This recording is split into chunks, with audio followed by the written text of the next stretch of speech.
What is up, YouTube? It's Josh. This is the Den of Nerds. Today I've got another one of those crazy theories that I like to do, and I've had a lot of fun with this one, but I have to put a disclaimer out there. So this is a little far-fetched. It will probably end up not being true. I would say there's less than a 20% chance of it being true. Having said that, I think you're still going to enjoy the theory, and I think you're still going to learn a bunch of stuff, but it's a long shot. However, if it is true, then I'm the best prognosticator that I know. The force is strong with me, all these different things, blah blah blah, because I have not heard anybody talk about this theory. Like my other theories, I might have heard a couple different theories and I grab onto one and I try to figure out if it's right or wrong, weigh the evidence against the probability and that sort of thing. This one was all me. Okay, so here's the deal. Let me just lay it out for you. I believe that the planet of Jedha that will be heavily showcased in Rogue One, I believe that that planet and the desert planet of Jakku are one in the same. And I have a bunch of different cases. I'm going to make a really compelling case as to why I think they are the exact same planet. So let's jump right into it. So let me quickly explain what Jedha is, because it's actually probably not been established for many of you. So Jedha is treated as a mecca for the Force. It is in a time and a place where there are no Jedi in the galaxy. This is the words of Gareth Edwards at Celebration. He went into this, explained Jedha. That was one of the big takeaways from Celebration. I'll put a little clicky thing to go to my recap of that. But basically the idea is that Jedha is this planet where Sharut, Donnie Yen's character, and his partner, who Jia and Wen is playing, I don't know his name, but they are there, and it is a mecca for the power of the Force. People go there to be close to the Force, just like people go to Mecca to be close to God. So a lot of this theory has to do with a single shot that is in the newest Rogue One trailer. I'm going to put it up on the screen. It is the shot of this Star Destroyer over top of this plateau. Now, I believe that this is the Plaintive Plateau that is referenced in Life Debt, the latest new canon Star Wars novel. And I have to basically tell you a whole bunch of different things as to why this matters and why I believe that this is the Plaintive Plateau, which, by the way, is not on Jedha, it is on Jakku. All canon tells us that it is on Jakku. So here, I need to give you a little explanation. So what's going on? What is in this plateau? So the Emperor, during his reign, and even before it, and this is all coming from canon, but it's influenced by extended universe stuff, Palpatine could feel some kind of a great power outside of the galaxy in either the unknown regions or beyond the reaches of the galaxy. He could feel this power. It was dark side. It was very strong. He even said it could be the dark side itself. Okay, now Jakku is in the western reaches and the part of the galaxy that gives it easy access to the unknown regions of space. Now, there was a research base established at the Carbine Ridge, which is on Jakku, but Palpatine talks about an object that is in the Plaintive Plateau that was significant 1,000 years ago and will be significant again. Now, that research base, which is apparently not in the same area, I don't know, I feel like the research base is very close to the plateau, but either way, both of them were on Jakku. The base was meant as a place for ships to go out, research in the unknown regions, and come back and do that research there. They would go gather stuff, bring it back there, analyze it, and it was a very important place for the Empire, mostly shrouded in mystery. I mean, we know a lot, but we kind of know a lot without really knowing anything. Like, we know that Jakku was important for that reason, okay? So that's just to give you a little back history, and I believe that that plateau is on the Rogue One trailer, but the only desert planet we know of in this movie is Jedha. Now, unless they visit Jakku, then my whole theory blows up if they visit Jakku, if that shot is on Jakku. But honestly, why would Jakku be in this story? It just doesn't. I don't see a link for Jakku to be in this story unless it is Jedha. Okay. Now, a couple of interesting things about this plateau. Lor San Tekka, the old man that we see at the beginning of The Force Awakens, it is said that that village that he is on, that is the Plaintive Plateau. Okay, now Lor San Tekka, you wouldn't know this if you just watched the movie because it doesn't explain shit, but basically he is a member of the Church of the Force. He is a student of the Force as a religion, right? Not as though he can use it, but he knows the Jedi, okay? That is why he is on this planet, in this area, on that plateau, right? Well, if this place was once Jedha, a mecca of sorts for people that believe in the Force, that, you know, long for the return of the Jedi, then it would make sense that this person would be there. Now, another little thing, and I'm going to put a spoilers tag on this because I'm going to spoil the shit out of a bunch of different things for Rogue One.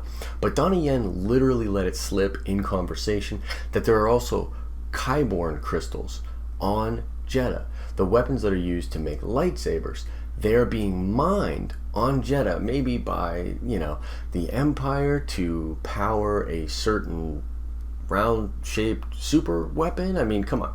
If you didn't know, I'm being literal. The lasers from the Death Star are literally powered by Kyborn crystals. So the fact that there are these Kyborn crystals, the fact that it is a mecca for the Jedi, it's like this homing beacon of the Force, that is what Jedha is. Now let's get into Rey, okay? Rey, who was dropped off on this random desert planet. Now, whether she was dropped off by Luke, whether she was dropped off by Kylo, or somebody else, it would actually make sense for them to abandon her on a place that is so strong in the Force, especially if she's a Force prodigy, which it appears as though she is. What better place for her to be isolated from the galaxy but still kept safe, to be cushioned up next to the Force, right? The Force itself could be protecting her, which would honestly make a lot of sense to me, and kind of like allow me to accept the idea that Luke dropped her off there.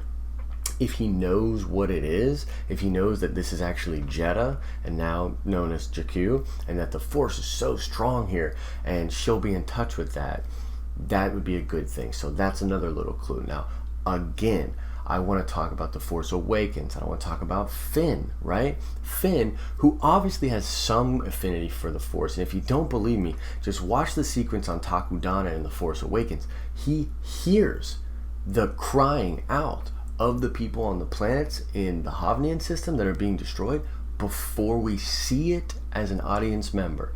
That is not a mistake.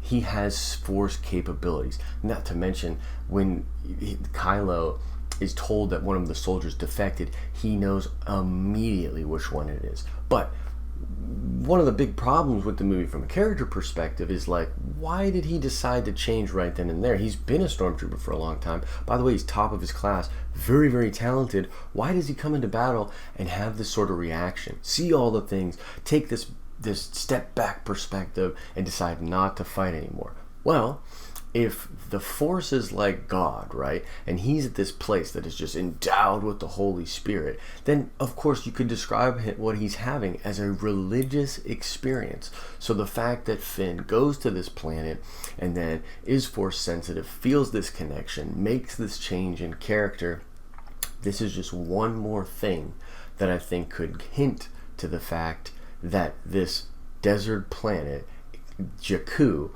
is actually Jedha, right? Okay, so that's just one more thing. But you may be asking yourself, Josh, I don't think that it can be Jakku, because Jedha has a different type of climate. Although it is a desert planet, it is actually cold, and there is a permanent winter around there.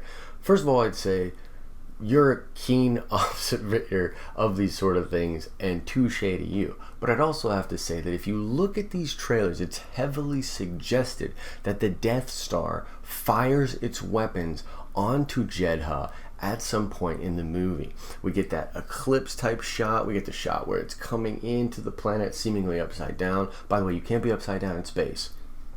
Anyways, but we have this idea that the one character even says they destroyed our home and they're from Jedha, right? But you have to remember, in canon, blowing up Alderaan was the first time that the Death Star's fully operational weapon system was tested, right? Well, a premature version of that weapon could have destroyed much of the city, destroyed a lot of the climate, messed the planet up a lot, making it into the desert planet of Jakku without completely destroying it. Now, I actually tweeted at Pablo Hidalgo about this, and I didn't come right out and tell him my theory because I thought he would just either dismiss it and my dreams would be crushed, or he would just completely ignore me if I was onto something, right? I tweeted at him and I said, what is the spatial relation, or where is Jakku in relation to Jedha? Now, he tweeted me back, and his answer paints this beautifully vague way of answering the question that I think could actually lead to the possibility of this being true. I'm going to put up what he said right here, and you see for yourself. These things are left ambiguous and then later determined if important to the story, right? So he's not really saying no. He's answering the question without really answering the question. I mean, if they are the same planet, it would also make sense as to why we've never heard of Jedha in any canon whatsoever. And this includes A Force Awakens. This includes a multitude of stuff that takes place in that time frame in comics and in different mediums, especially books. Why have we never heard of Jedha? Well, because it's now called Jakku. If you're the Emperor and it is this time and place, you're trying to put one final snuff on the hope that the rebellion is seeming to gather around, you destroy the Mecca of their religion and you replace it with your own, okay? Constantinople comes to mind, right? This is a similar idea, okay? So basically, those are my thoughts. I know it's a little jarring. I'm a little all over the place with it. Let me know, is there something that you've come across that directly conflicts this idea, that makes it impossible? Is there something that you might have seen that actually adds to the theory? Let me know. I want to check this stuff out. I want to know more. But that's my crazy theory, guys, that Jedha and Jakku are one and the same, and we're going to have this beautiful transformation that happens in Rogue One. Either way, I'm totally jacked for this movie. It's going to be incredibly dope. So let's check that nerd card real quick. There is a tropical planet that has been shown in all the promotional material for Rogue One. It's on the beautiful poster that they showed us at Celebration. It's not Jedha, it's not Jakku, it's somewhere else. What is the name of that planet? Answer the question in the comment section below. Like the video if you thought this theory was sweet, or if you learned a thing or two. Like I said, give me some comments, guys. I really want to know. I want to know your thoughts about this. Let's have a discussion. Subscribe to get more theories like this and more coverage on Star Wars, because, oh my God, Rebel Season 3 is coming. Rogue One is coming. It is a great time to be a Star Wars fan. As I always say, I hope you're having an awesome and nerdy day. See you.